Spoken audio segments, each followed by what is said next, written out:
Alright, what's up Transformers fans? Today I'm taking a look at the Wreck and Doom collection, Physitron and Carnivac.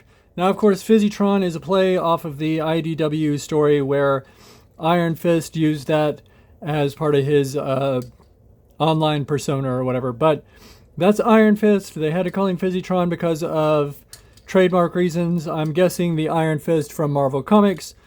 That's just my first guess. But we're going to take a look at him, because this is Autobot, Iron Fist, and Decepticon Carnivac. Obviously, Carnivac is a retool of the Werewolf mold. Or, well, really a repaint. It's not really retooled at all. Well, no, a little bit. Hang on.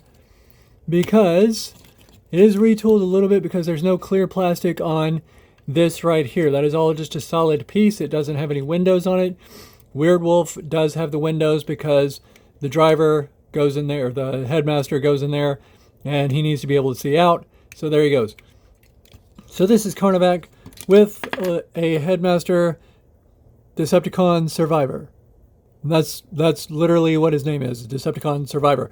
Now on the subject of these guys, because I know pretenders are kind of a weird subject with us right now. Like, we want to do modern pretenders, and for some reason they're leaning towards doing all the pretenders as headmasters. But I've said in one of my earlier Metal Hawk videos that me personally, I'm okay with it because I like these Age of the Prime pretender shells where you can take the little Titan Masters and headmasters in this case and put them in the shells, and that can be their pretender shells. And then you take them out. He's a little hard to get out of here, so sorry. Excuse me while I struggle with this for a second. There we go. Alright, so you take these little guys out, they become the head. Pop this up here, and there's Carnivac's gimmick.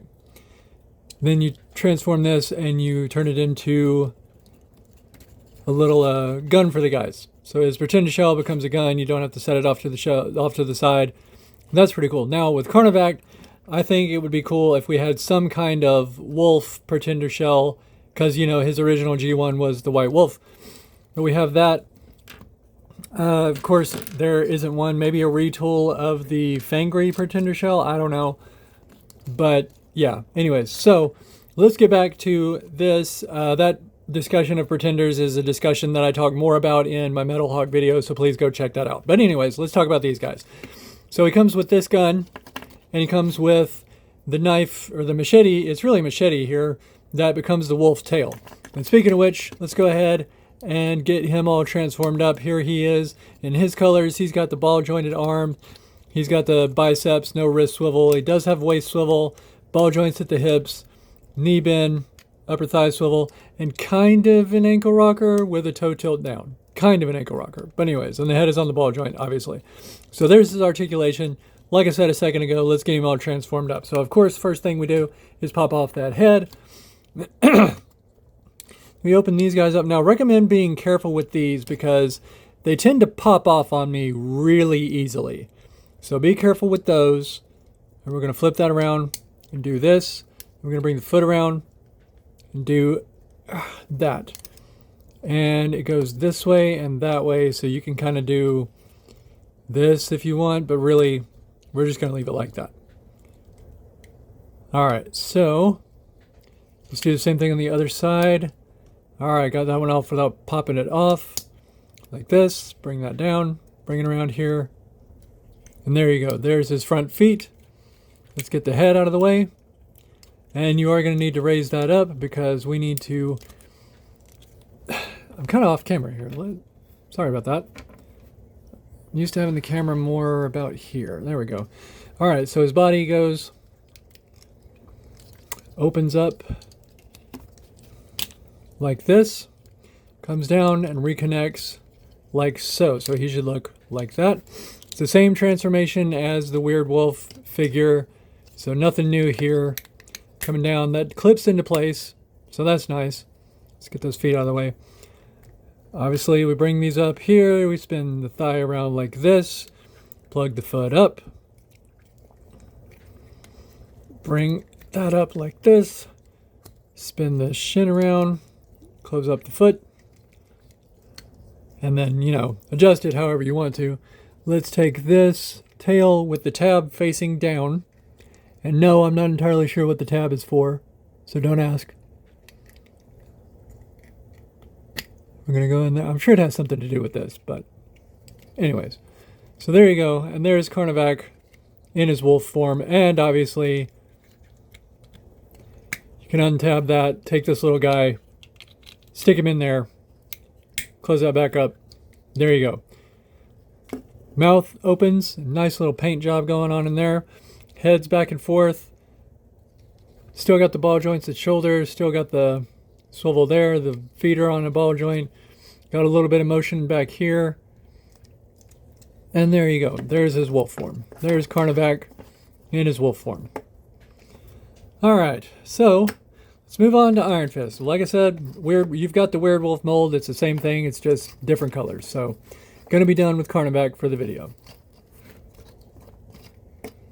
Now let's move on to Ironfist because there's just a couple things that I want to talk about. So the first thing I want to talk about is the weight. Alright, so I'm going to actually take this backpack off. It does come off. This wheel comes off too. And that can act as a shield. And this can also act as a shield too. So if you wanted to do that, it's pretty cool. But I like to keep these together. We're going to put that right there. Here's the gun. Alright. So the back, like this, and it comes out like that, and it opens here. You fold that up and you tab it in like so. But I wanted to talk about that because let's bring in Hound. Let's bring in Earthrise Hound. So people talked a lot about how this figure didn't weigh as much as his Siege counterpart, and there was a lot of theory about like why. It's the backpack. He doesn't have the backpack on him there. He does have the backpack on him here. This feels like the Siege Hound. This definitely feels lighter without it. So the added weight was the backpack. Now I'm sure somebody else has pointed that out, and you may have figured it out yourself because you're smart, but whatever. I just wanted to say it. I noticed that it was something that I felt like I wanted to discuss. So the Siege Hound is heavier because of this stuff on his back. You know it's got the big backpack there. The Earthrise Hound is lighter because we got rid of that in favor of this little windshield. Everything else is the same. It's the same quality plastic. It's the same kind of arms. It's the same kind of thighs, same kind of waist swivel, etc. It's just everything's trimmed up a little bit. That's all. So, yeah. And this guy is no different. We've got good joints everywhere. Wrist swivel. We got a nice sculpted head. Obviously, it's a new head for this mold. Nice sculpt there. Ball joint, plenty of range of motion on this dude, so always good. Same as Siege Hound. All the same articulation is there, etc., etc. But this is the Earthrise Hound Detritus mold with this extra backpack. Let's get into it. Alright, so transformation is the same as the other figures, obviously. Let's get the arms out of the way. Let's get this going like this, and like I said, down like so, like this. Let's get our arms going here.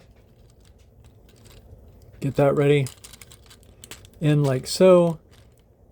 Yeah, okay, like that. We take apart the legs, of course. And the legs are not coming apart on me or anything like that. The joints feel solid. Everything feels good. You know, if you're worried about mold degradation, don't be. We're good to go. Everything's working fine. Did I do that right?